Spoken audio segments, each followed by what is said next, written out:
If you have more than one child and one of them is autistic or has ADHD, you've probably heard this before. It's not fair. Why do they get away with that? Why do I always have to understand? And sometimes the hardest part is the meltdown. It's watching your other child quietly pull away. Today we're talking about something many families experience, but not enough people talk about. What happens when siblings don't understand their neurodivergent brother or sister? Ready? Because this is Kind Parent Collective, less perfect parent, more real one. Why siblings feel confused. Let's start with something important. Most siblings are not cruel, they're confused. From their perspective, they see different rules, different expectations, different consequences. They might notice that their brother doesn't have to attend loud birthday parties, or their sister gets extra time on homework, or meltdowns end in comfort instead of punishment. To a neurotypical child, that looks like favoritism, but to you, it's accommodation. And that gap between favoritism and accommodation is where misunderstanding grows. The "it's not fair" moment. When a sibling says it's not fair, what they usually mean is, I don't understand why things are different. I feel like my struggles don't get the same attention. I miss when things felt equal. fairness in a neurodivergent household doesn't always look like equality. Sometimes fairness looks like giving each child what they need, not giving them the same thing. But that's a very abstract concept for a child to grasp, especially when they're still developing emotional regulation themselves.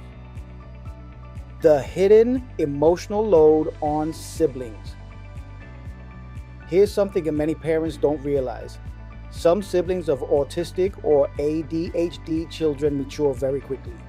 They become the helper, the peacemaker, the easy one. They may learn to stay quiet during meltdowns. They may suppress their own needs. They may avoid bringing problems to you because they don't want to add stress. And from the outside, it looks like they're handling it well. But inside, they might be carrying confusion, embarrassment, frustration, or even guilt for feeling those things. And that emotional load deserves attention too. Why they truly don't get it. Neurodivergence isn't visible in the same way a broken arm is visible. A sibling might see their brother laughing one minute and melting down the next. They might think, if they can control it sometimes, why not all the time?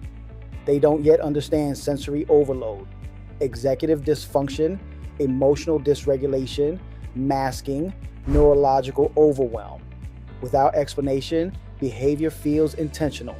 And when behavior feels intentional, it feels unfair. What actually helps? Instead of saying, you just need to understand, try shifting to, Your brother's brain works differently.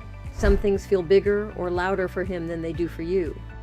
or You don't have the same rules because you don't have the same struggles.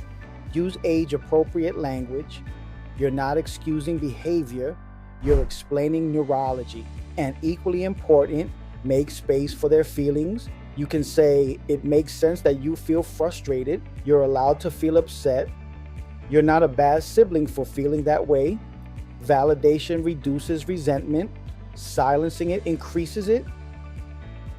Protecting the relationship.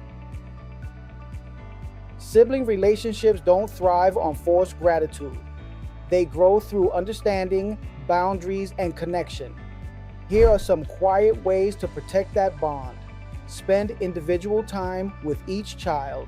Even 10 to 15 minutes of undivided attention matters. Avoid making one child the example. Don't compare regulation levels or maturity. Give siblings language to advocate for themselves.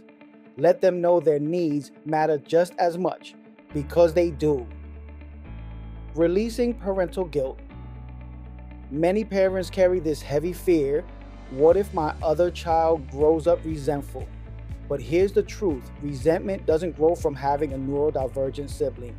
It grows from unspoken feelings, from lack of explanation, from feeling invisible. When you create open conversations, when you validate all your children, you are already doing protective work. There is no perfect balance. There is only ongoing repair, communication, and love. When siblings start acting out, sometimes the child who understands suddenly doesn't. They might start talking back more. They might test boundaries. They might become unusually emotional over small things. And it can feel confusing. You might think, why are you making this harder right now? But sometimes acting out is not defiance. It's displacement. When one child receives a lot of necessary emotional energy because meltdowns demand urgency, the other child may unconsciously learn that calm behavior gets less attention. So their nervous system adapts, not because they want chaos, but because they want connection. Children are wired for attachment. If they feel unseen, they don't always ask gently. Sometimes they escalate. This doesn't mean you failed. It doesn't mean they're jealous. It means they need reassurance. Sometimes that reassurance sounds like, I've noticed things have felt tense lately. How are you really doing? even if they shrug at first, the invitation matters because behavior is communication. And often it's asking, do I still matter here? Teaching empathy without forcing responsibility. There's a delicate balance in neurodivergent households. We want siblings to develop empathy, but we don't want them to become caretakers. There's a difference. Empathy sounds like, I understand that loud noises are hard for you. Caretaking pressure sounds like, you need to help calm them down. It is not a sibling's job to regulate another child. It's not their responsibility to manage meltdowns. When we unintentionally assign that role, even subtly, siblings can begin to feel burdened rather than connected. Instead, we can model empathy in small ways. We can narrate what's happening. Your sister is overwhelmed right now. I'm helping her through it. Notice the shift. You're not asking the sibling to fix it. You're showing them what support looks like. That modeling builds compassion safely. And over time, many siblings grow into strong advocates, not because they were forced to, but because they understood. And our goal is connection, not obligation. It's okay if it feels layered. It's okay if it feels heavy sometimes. It's okay if you're learning as you go. Sibling relationships in autism and ADHD families require intentional support, but they can also grow into deep empathy, fierce loyalty, and powerful connection. If this resonated with you, share it with another parent who needs this reminder, and subscribe for more honest conversations about autism parenting, ADHD parenting, emotional regulation, and neurodivergent family life. You're not alone in this.